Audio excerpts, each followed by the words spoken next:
बिस्मिल्लाहिर्रहमानिर्रहीम, अस्सलाम वालेकुम। आप देख रहे हैं program news night with Anika Nisar और मैं एक बड़ी बुरी खबर के साथ आज के प्रोग्राम की आगाज़ करने लगी हूँ। और वो खबर ये है कि 12 रुपये महंगे होने के बाद पेट्रोल 160 पर यानी मुल्क की बुलंद तरीन सतह पर पहुँच गया है।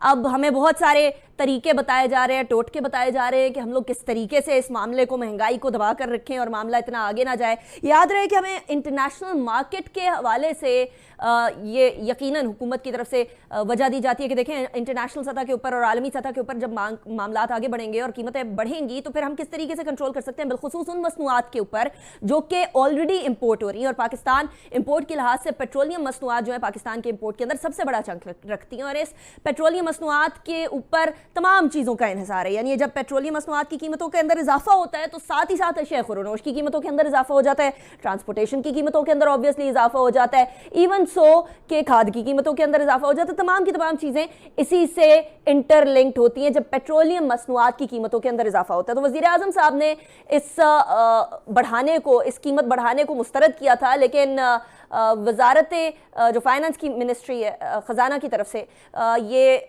नोटिस आ गया है और इस नोटिस के बाद मुल्क के अंदर काफ़ी गमो गुस्सा पाया जाता है इस बात पे कि पेट्रोलियम मसनूआत की कीमतें पहले एक एक महीने बाद बढ़ा करती थी, अब हर 15 दिन के अंदर मसनूआत की कीमतें बढ़ती चली जा रही हैं और इसकी वजह से एक आम आदमी का अपने रोज़गार तक पहुँचना भी बड़ा मुश्किल हो गया। लेकिन इससे पहले भी पाकिस्तान के अंदर इस तरह के मामला है। चीनी की कीमतों के अंदर इजाफा हुआ, चीनी की कीमतों में जब इजाफा हुआ तो हम लोगों को एक मंतक दी गई थी, वो मंतक मैं थोड़ी देर में सुनाऊंगी। उसके बाद सब्जियों की कीमतों के अंदर, बिलखुसूस टमाटर की कीमतों के अंदर बहुत ज़्यादा बेशुमार इजाफा हो गया था, तब भी हमें एक मंतक दी गई थी। और आज भी पेट्रोलियम मसनूआत के ऊपर कुछ मिलती जुलती मंतक है। पहले चीनी और टमाटर वाली मंतक सुन लें जो वज़रा ने दी थी, उसके बाद फिर मैं पेट्रोलियम वाली मंतक की तरफ भी आऊंगी।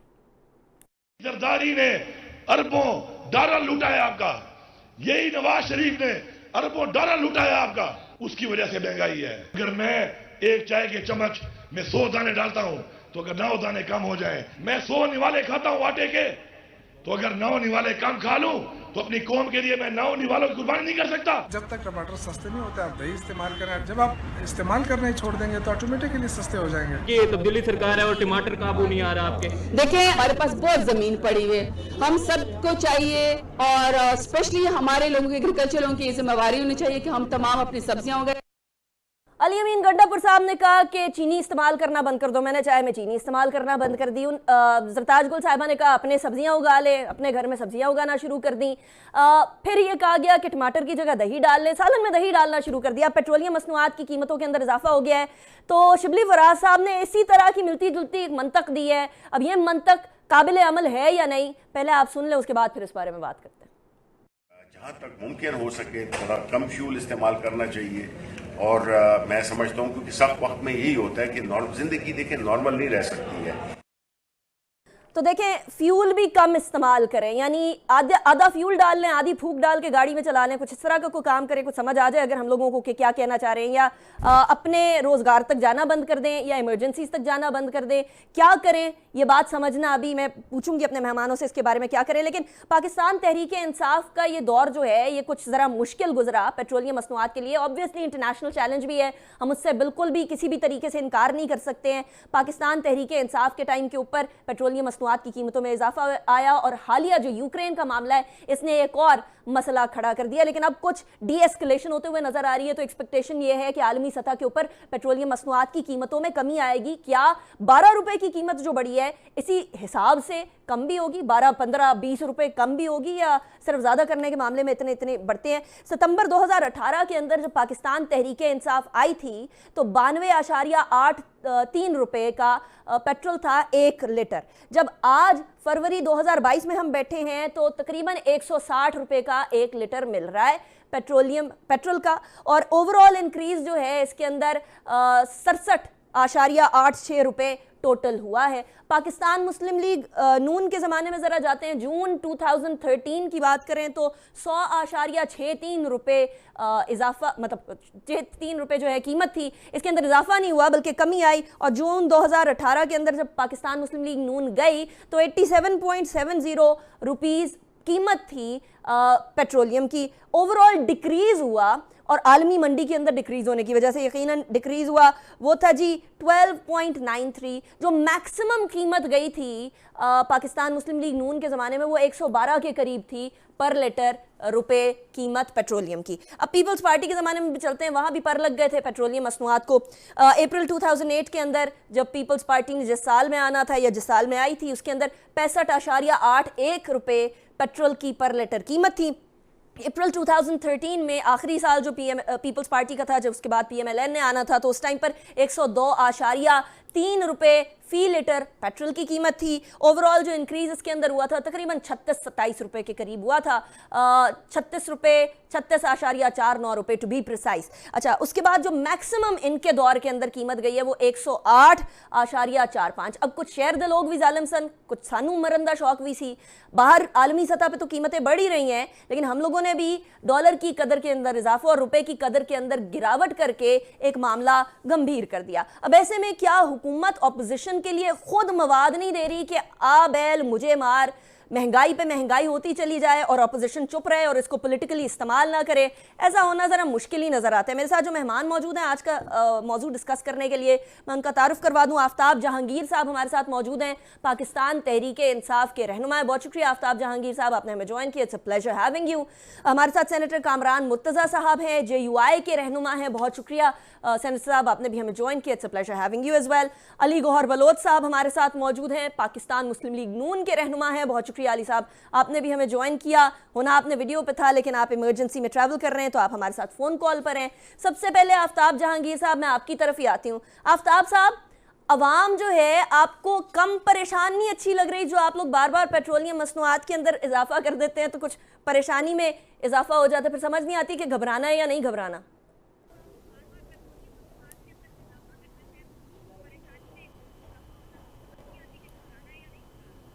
अच्छा देखिए, अनिला कि आपने मुझे अपने प्रोग्राम में मौका दिया, मैं आपका बड़ा मशकूर हूँ, और मुर्तज़ा भाई को और अली बलोच को मेरा सलाम।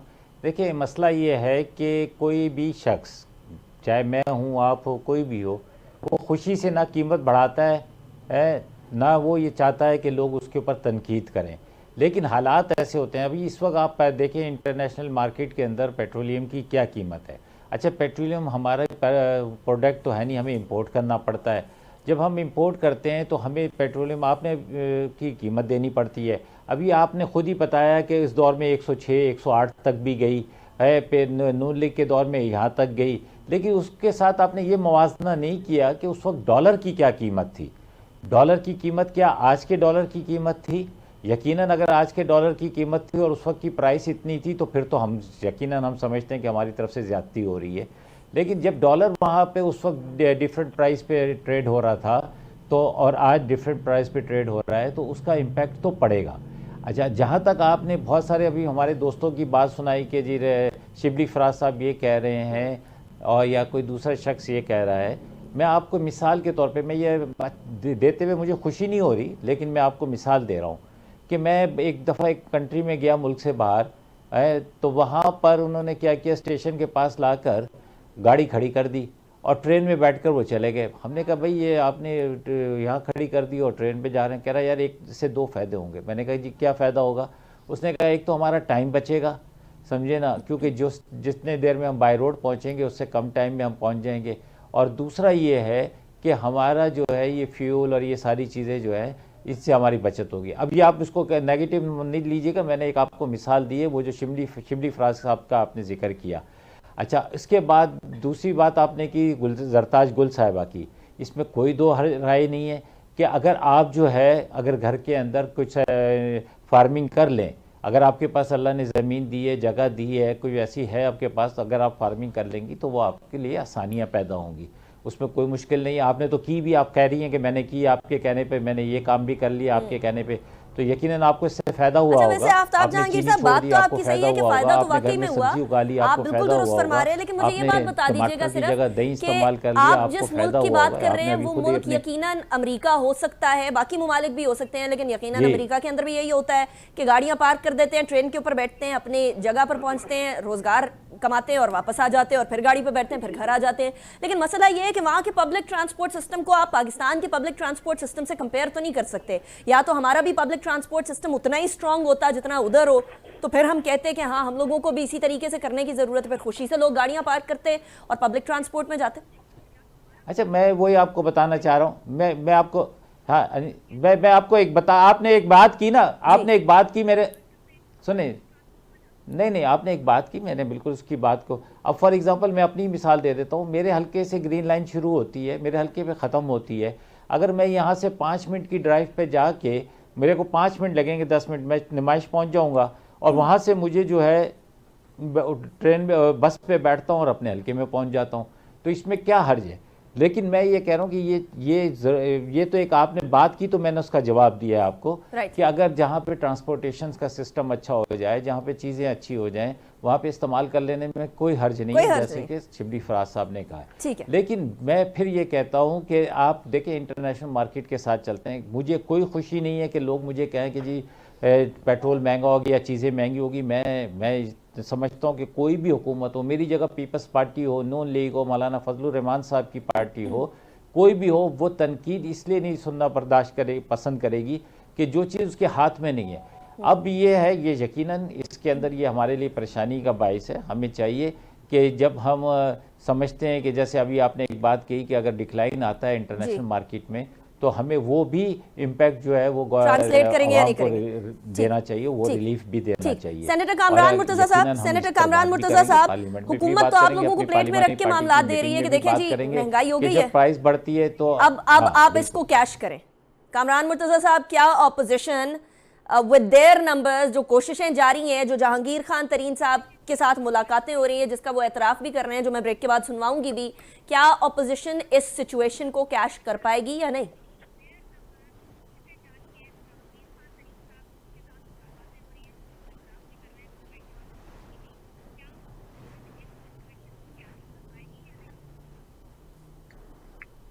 कामरान मुर्तज़ा साहब, मैं आपका सवाल सुन नहीं पाया। मैं रिपीट कर देती हूँ कामरान मुर्तज़ा साहब, मैं रिपीट कर देती हूँ कि जिस तरीके से हुकूमत टोकरी में रख के आप लोगों को प्लेट में रख के मामला दे रही है कि देखिए हम महंगाई कर रहे हैं, आप इसको यूज करके कोई तहरीक लेकर आ सकते हैं, अदम एतमाद की तो ले आए। क्या जो नंबर गेम पूरी करने की कोशिश की जा रही है, आप इस मौके के ऊपर, जो अभी पीटीआई का वीक टाइम चल रहा है न, वे कि महंगाई बहुत ज्यादा है और अवाम पिसे हुए हैं, और आफ्ताब जहांगीर साहब भी कह रहे हैं कि कभी खुशी नहीं होती इस बात पे, क्या इस्तेमाल कर सकेगी ऑपोजिशन उस गोल्डन चांस को जो शायद आगे ना आए? ये इसमें इनके साथ सारे एक पेज पे थे और इन्होंने अपनी नाअहली की वजह से उस पेज को फाड़ दिया। बहुत सारे अदारे जो इनके साथ ताउन कर रहे थे, वो अब शायद इनके साथ इन्हीं वजूहात की बिना पे नहीं रहे कि इनसे मैनेज नहीं हो रहा, इनसे गवर्न नहीं हो रहा। मुझे हैरानगी नहीं होगी अगर ये आपको एक और मशवरा दें व्हीकल के हवाले से, पेट्रोल की महंगाई के हवाले से, कि आप ऐसे करें कि गाड़ी आप चलाया करें और अपने मर्दों को कहें कि थोड़ा सा जो ना धक्का लगा के हम गाड़ी बंद करके थोड़ा सा धक्का लगा दिया करें, ताकि उसमें भी पेट्रोल जो है ना वो खर्च नहीं होगा। ये वक्त आने वाला है और आप इनके मुंह से सुनेंगे कि थोड़ा सा धक्का लगा दिया करें। जो भी व्हीकल आपके पास है, गाड़ी है, मोटरसाइकिल है, जो कुछ भी है उसमें, तो ये इंशाअल्लाह ताला जो है ना इनके दौर में ये वक्त आने वाला है कि अगर इनका दौर मजीद रहा तो ये इनफैक्ट जो है ना ये नहीं है कि सिर्फ जो ना महंगाई जो है वो बाहर जो है ना वो चूंकि पेट्रोल जो है ना फ्यूल ये महंगा हो गया, इसलिए इन्होंने 200 रुपए तक कमिटमेंट की हुई है, 200 रुपए पर लीटर तक लेके जाना है। और वो ये रवां साल की आखिर तक जो है ना ये अगर ये हुकूमत रही तो ये 200 रुपए पर लीटर तक ये पेट्रोल को लेके जाएंगे। और आप ये देखेंगे, हाँ अगर दरमियान में ये फारिग हो गए तो फिर जो है ना वो रिवर्सल लग जाएगा, किसी न किसी हवाले से कोई रिलीफ लोगों को मिलना शुरू हो जाएगी। इनको पब्लिक का मसला कभी नहीं था क्योंकि ये पब्लिक में नहीं रहे। शायद ये पेट्रोल भी जो है ना ये दोस्त अपने जेब से नहीं डलवाते रहे, पेट्रोल भी इनका कोई इधर उधर से कहीं आ जाता है तो इनको जो ना एहसास नहीं होता। इसीलिए कहते हैं कि 10 नवाले खाने हैं तो 9 नवाले खा लें, आप जो ना सब्जियां घर में उगा लें, फिर आप बाकी काम छोड़ दीजिए। अब ये इसके बाद जो ना इनके पास वाहिद ये रह गया कि थोड़ा सा अपने मर्दों को कहेंगे थोड़ा सा गाड़ी को धक्का लगा लिया करें, आपको ड्राइविंग सीट पे बैठें, तो ये अब ये रह गया इनसे। वरना जो ना ये इस मुल्क में ये इस मुल्क को इस हालत तक ये पहुंचाएंगे अगर ये मजीद इन्होंने कंटिन्यू किया। अल्लाह ना करे। लेकिन अली गौहर बलोच साहब, 200 रुपए पर लीटर पेट्रोल तक लेकर जाएगी पाकिस्तान तहरीक-ए-इंसाफ पेट्रोलियम मसनूआत की कीमतें। ये वादा किया हुआ है। कामरान मुर्तज़ा साहब ये कह रहे हैं, आप इत्तफाक करते हैं ऐसे? बिस्मिल्लाहिर्रहमानिर्रहीम। मेरी आवाज आ रही है? जी बिल्कुल आ रही है। निका देखिए, अभी आफ्ताब जहांगीर साहब ने भी बात की और अभी कामरान मुर्तज़ा साहब मेरे भाई भी बात कर रहे थे। आफ्ताब साहब की तो बिल्कुल मुझे सुनाई नहीं दी, कोई सिस्टम का प्रॉब्लम है, उनकी आवाज मुझ तक नहीं आ रही। देखिए, गुजारिश ये है कि अगर तो ये कहें कि ये कीमतें बढ़ना इस तरह के मतलब है कि हालात इस कदर तक खराब होना पाकिस्तान के इस मौजूदा के हुकूमत के होते हुए, तो ये तो कोई नई बात नहीं है, हमारे लिए हैरानगी वाली बात नहीं है। लेकिन बात ये है कि हालात जिस नहज पर पहुंच चुके हैं, इसमें पाकिस्तान की आवाम के लिए कितनी ज्यादा अजियत है, किस तरह से उनका जीना जो है वो अजीरन हो चुका है, किस तरह से मामलात जिंदगी जो है पाकिस्तान के 22 करोड़ आवाम के मफलूज होकर रह गए हैं, किस तरह से हमारी पाकिस्तान की सियासत जो है वो इंतहाई इंतशार का शिकार हो चुकी है। और मतलब है कि पाकिस्तान जैसा वो मुल्क जो कि एक मिसाली मुल्क है खित्ते का, उसको कितनी बेदर्दी के साथ उस मुल्क का मतलब है कि उसकी जड़ों को खुदा न खास्ता खोखला करने की कोशिश की जा रही है, इस मुल्क के अवाम पर किस तरह के मजालिम किए जा रहे हैं, ये सब कुछ इंतहाई अफसोसनाक है। इस बात से हट करके कि जिस तरह से आपका सवाल है कि इस हुकूमत के मतलब है कि होते हुए कोई ऑपोजिशन को ये है कि मौका मिल गया कि वो करे, यकीन करें कि हमें इस बात का अफसोस है, हमें इस बात की खुशी होती। अली साहब सच कह रहे हैं, आपको इस बात का अफसोस है या साइड लाइन पे बैठकर खस रहे होते हैं कि देखें इनसे कुछ नहीं? मेरी गुजारिश सुन ले। हमें इस बात की खुशबा हैसियत पाकिस्तानी भी हमारे कुछ फरायदे, हुकूमतें आने जाने की चीजें, हम हुकूमतों में भी रहे, ऑपोजिशन में भी बैठे हैं, पहले भी हुकूमतों में रहे, पहले भी मजालिम बर्दाश्त की हैं, पहले भी पाबंदे सलासल रही हैं, हमारी क़यादतें कैदो बंद की सोबतें बर्दाश्त की हैं, सारा कुछ इस मुल्क के लिए बर्दाश्त किया है। लेकिन उन हालात में डिलीवर किया जब हमारे खिलाफ धरने हुआ करते थे स्पॉन्सर, उन हालात में डिलीवर किया जब हमें पनामा का नाम लेकर अकामा के ऊपर जो है हमारे मुल्क के वजीर आजम को नाअहल करार दिया गया और उनको पाबंदे सलासिल किया गया। हमने उन हालात में भी डिलीवर किया है जब मियां मोहम्मद नवाज शरीफ साहब की एहलिया जो है वो जिंदगी अली साहब जो किया वो तो किया, जो करना है उसकी बात करते हैं, लेकिन मुझे भी ब्रेक की तरफ जाने दें। और ठीक है, मुझे ब्रेक की तरफ जाने दें। जो किया वो तो आवाम ने डिसाइड करना है, उसके बाद फिर आवाम ने वोट करना है, लेकिन अब जो करेंगे उसके बारे में बात करेंगे, क्योंकि करने के लिए अभी बहुत कुछ ऑपोजिशन के पास। कर सकेगी या नहीं कर सकेगी, एक ब्रेक के बाद बात करेंगे।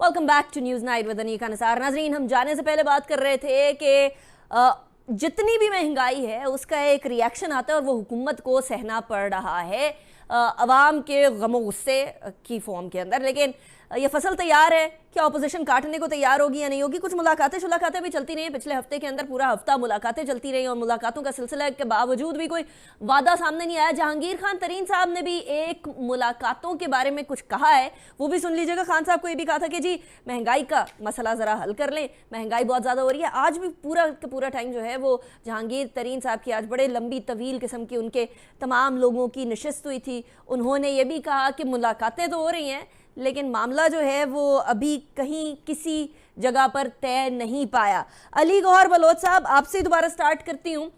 ये अच्छा, हम दोबारा कनेक्ट करते हैं मुर्तज़ा साहब, कामरान मुर्तज़ा साहब, फसल तैयार है, आप लोग कटाई को तैयार हैं या नहीं? अब दैट इज़ द क्वेश्चन, क्योंकि फवाद चौधरी साहब कह रहे हैं कि 1300 दफ़ा आप लोगों ने कोशिश कर ली है, कर कुछ नहीं सके आप लोग।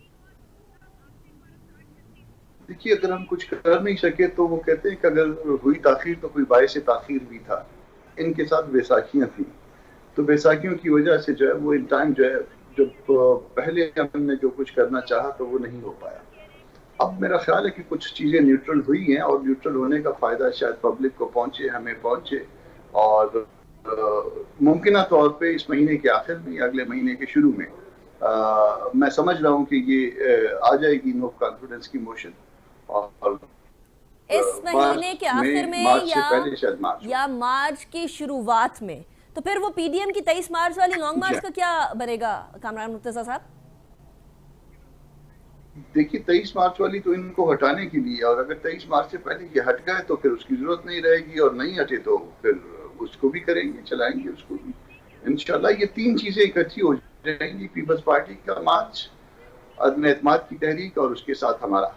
तो देखेंगे कि किस जगह पे किस चीज की जरूरत रहेगी, वो जरूरत के तहत जो है ना वो चीज आ जाएगी। ठीक ठीक। अली गौहर बलोच साहब की तरफ भी मैं यही सवाल लेकर जाऊंगी। अली साहब, फसल तैयार बैठी है, काटने को तैयार है, आप लोग काट सकेंगे या नहीं? बिकॉज फवाद चौधरी साहब या पीटीआई की तमाम हुकूमत के अंदर एक बात तो बड़े वाजे तौर पर एक फीलिंग पाई जाती है कि ऑपोजिशन किसी काम की नहीं है, या आपस में लड़ना बंद कर लें या आपस की चपकलिश खत्म कर लें, ये एक पेज पर आ जाएं, ये एक गोल को अचीव करने के लिए तैयार हो जाएं। तो वही बड़ी बात है जो कि होता हुआ नजर नहीं आ रहा, क्योंकि आप लोगों के सबकी डायरेक्शन 180 डिग्री दूर है, बिलखुसूस पीपल्स पार्टी और पीडीएम की।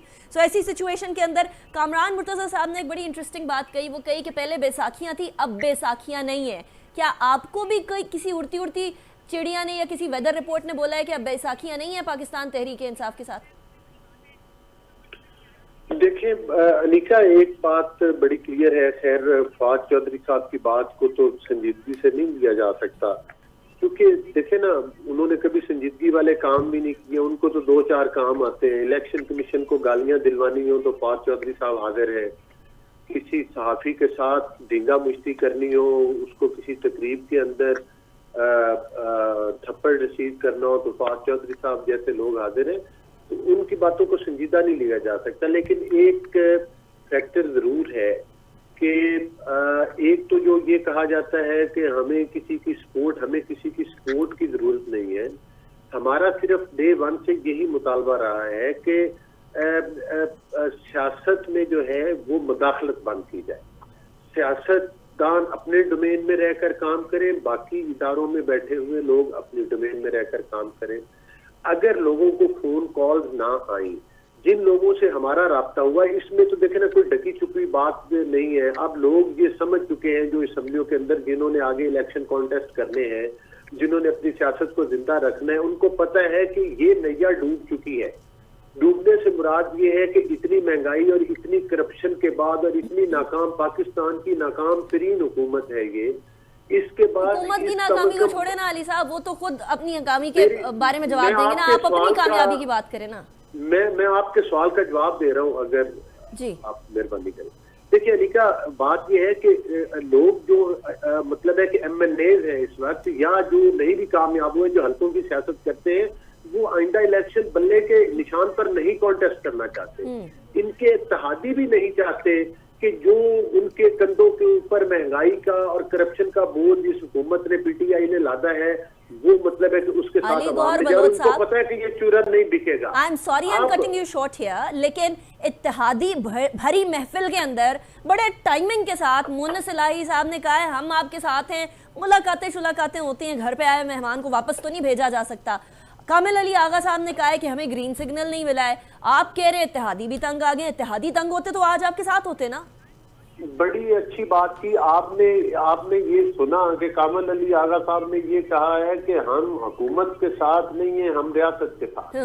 यही तो हमारे तहफ़्फ़ुज़ात है। हम कहते हैं कि रियासत जो है, रियासत में बैठे हुए जो मुक़्तदर हल्के, उनको न्यूट्रल किरदार अदा करना चाहिए। और मैं आपको एक बात बताऊं, अब हमने अपने तरीके से वेरीफाई किया जिन लोगों के साथ हमारे राब्ते हैं, वो कहते हैं कि अभी तक हमें कोई फोन कॉल नहीं आई कि आप अदम एतमाद का हिस्सा ना बने। जाहिर है मुन्नस इलाही साहब सियासी बंदे, जब तक उस काबीना में बैठे हैं उनको यही बयान देना चाहिए जो वो दे रहे हैं। अच्छा, लेकिन आपको उस वक्त पता चलेगा जब तहरीक अदम एतमाद आ जाएगी और इंशाल्लाह कामयाब भी हो जाए। आफ्ताब जहांगीर साहब, ये तो अदम एतमाद की मूवमेंट ले भी आए और कामयाब भी करा बैठे अली गौहर बलोच साहब।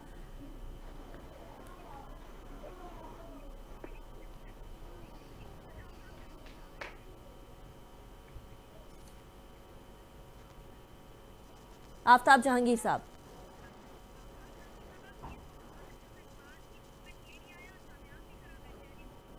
चले इनको मिठाई खिलाएंगे इंशाल्लाह, आप भी खिलाइएगा अनीका बुला के इस प्रोग्राम के अंदर GTV के चैनल पे, है कि जी अब आप आगे हो।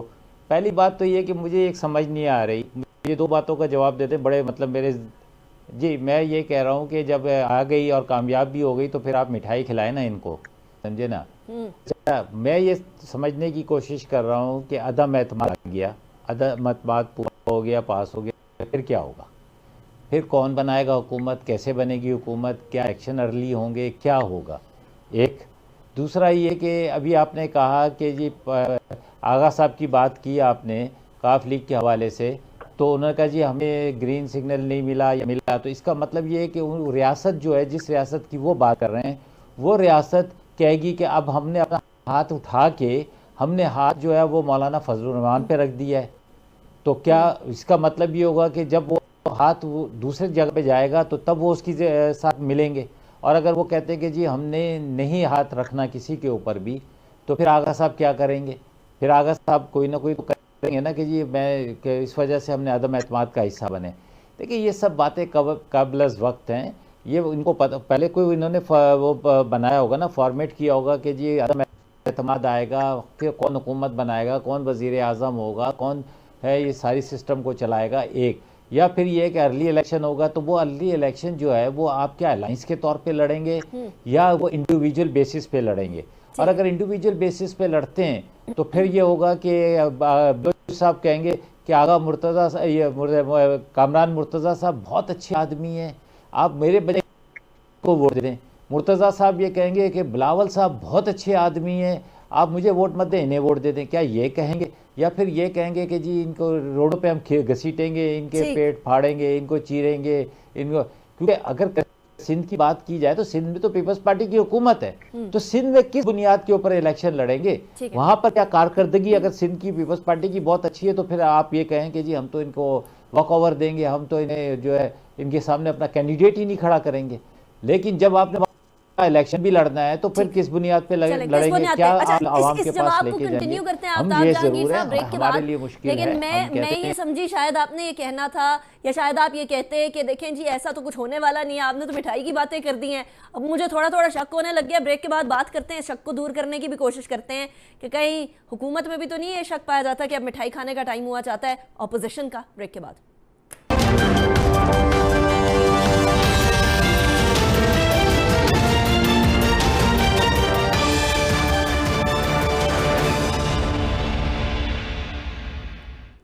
Welcome back. आफ्ताब जहांगीर साहब, डायरेक्टली फ्रॉम यू। ब्रेक पे जाने से पहले जब मैंने आपसे सवाल पूछा तो आपने कहा कि फिर मिठाई हम खिलाएंगे जो है अली गौहर बलोच साहब को, कामरान मुर्तज़ा साहब को। मैं ये सोच रही थी कि शायद आप कहेंगे मिठाई खिलाने का मौका ही नहीं आएगा, तो क्या पाकिस्तान तहरीके इंसाफ में कोई किसी किस्म का इबाम पाया जाता है कि मिठाई खिलाने का मौका आ भी सकता है? नहीं, पहले तो असल में बात ये थी कि मैंने इस बात पर ये जवाब दिया था कि आपने ये कहा फिर तो तहरीक कामयाब हो गई अदम एतमाद की, तो मैंने कहा फिर कामयाब हो गई तो आप अपने स्टूडियो में बुला के मिठाई खिला दें। लेकिन अगर आप मिठाई खाने के शौकीन हैं और आप चाहते हैं कि मिठाई खाई जाए, तो मैं, क्योंकि मेरा एक कुलीग है, मेरा साथी है, उसने रिसेंटली शादी की है, तो उसकी खुशी की मिठाई मैं ज़रूर खिला दूंगा आपको। यहाँ आमिर लियाकत साहब को हमारी तरफ से मुबारक हो, लेकिन यहाँ तो दूसरी मिठाई की बात हो रही है ना, उसके आसार नहीं आपको नजर आ रहे? नहीं, वो तो मिठाई होती है ना, और उसके लिए मौके तलाश किए जाते हैं। आप इस इंतज़ार में बैठी हैं और ये लोग इस इंतज़ार में बैठे हैं कि अदम एतमाद आए तो हम मिठाई बांटें। आपको यकीन करें, मैं एक बात बताना चाहता हूँ, और ये मैं हल्फन सच बता रहा हूँ आपको।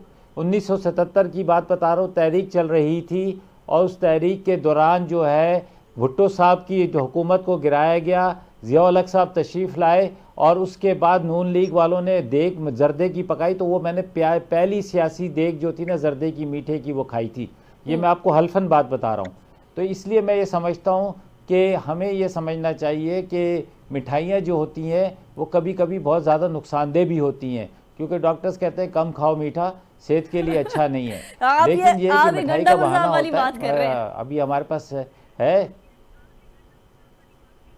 नहीं, मैं तो सही बता रहा हूँ, मुझे तो डॉक्टर ने मना किया हुआ, कहते हैं आपको शुगर है, आप मत खाएं मिठाई। ले जी, Ali Gauhar Baloch sahab, before I go to Kamran Murtaza sahab, Ali Gauhar Baloch साहब, मिठाई मुजरे सेहत है, ख्वाब ना देखें।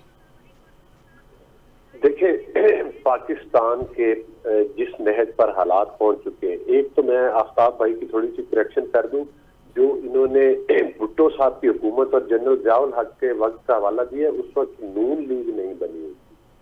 दूसरी मैं ये गुजारिश करूं कि पाकिस्तान के हालात, अगर हम संजीदगी से बात करें तो पाकिस्तान के हालात इस नहज पर 9 सितारे थे, उसको लीड कौन कर रहे थे? मुर्तजा साहब के लीडर मुफ्ती महमूद साहब और नून लीग की, ये 9 सितारे थे जो अब आप दोबारा बनने जा रहे हैं 9 सितारे।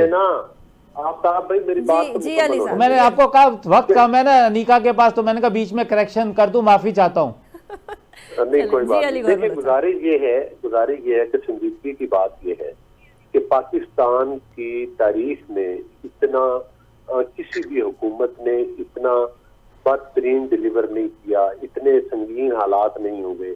आज जो भी पॉलिटिकल पार्टी इस बात में हिस्सा नहीं लेगी, कोई भी सियासी वर्कर इस बात में हिस्सा नहीं लेगा कि इन हालात को बेहतरी की तरफ ले जाया जाए, अपने जाती इख्तलाफात को बलाए ताक रखते हुए, मैं समझता हूँ कि उस पार्टी को भी अवाम के गैज़ो गज़ब का सामना करना पड़ेगा। और यही वजह है कि आज पाकिस्तान मुस्लिम लीग नून और दीगर ऑपोजिशन की जितनी भी पॉलिटिकल पार्टीज हैं, वो इंशाअल्लाह इसमें अपनी कंट्रीब्यूशन जरूर डालेंगे। मैं कामरान मुर्तजा साहब से भी जब हालात पर पहुंच जाए तो फिर इंशाअल्लाह हालात बेहतरी की तरफ जाया करेंगे। अच्छा कामरान मुर्तजा साहब, लेकिन एक और बड़ा इंपॉर्टेंट क्वेश्चन जो अभी आफ्ताब जहांगीर साहब रेज कर रहे थे कि चलिए अगर हो ही जाती है अदम एतमाद, व्हाट नेक्स्ट? उसके बाद क्या ऑपोजिशन के पास कोई लाहे अमल है या बस अंधेरे में तीर चला रहे हैं? ये नुकसान जो हो रहा है वो रुक जाएगा, और उसमें सबसे पहला काम जो मेरा ख्याल है, पार्टियों का इत्तेफाक है अगर किसी बात पे, कि फेयर और फ्री इलेक्शन।